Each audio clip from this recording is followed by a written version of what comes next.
This is a video review for the WavesRx TriAnchor.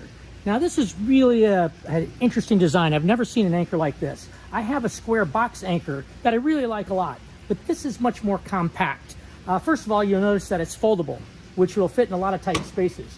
It fits right inside this hard storage case. Folds up, sits right in there. You want to go ahead and put that in there in your jet ski or your skiff.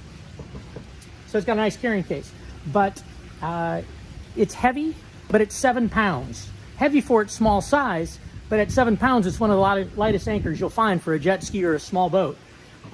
Folding design is very, very clever. This is heavy grade stainless steel, marine stainless steel. And then you don't have to worry about the rust that you see on a lot of other anchors. And I've had a lot of different anchors before. So easy enough.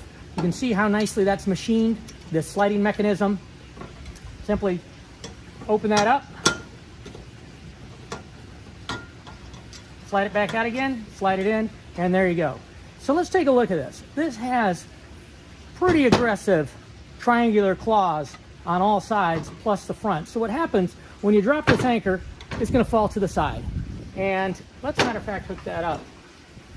And you're gonna have chain on this. This is just for demonstration purposes. When this falls and your chain settles and you start towing, it's gonna flip like this, and those are just going to dig into the mud, into the sand, even catch on the rocks when it's got all of these different fins working for it. It doesn't matter which side it falls on. It doesn't matter if it falls over here, it's gonna fall over on either side and be able to be just as effective for you. And when you pull it up, you can back it up and pull it backwards. So really impressive design, very compact with super aggressive hold. So it's not quite boating season yet. I can't wait to try this, but it's certainly gonna be a lot better grab to hold your position, hold your boat in choppy seas than other anchors I've used. So very impressed, I like it a lot.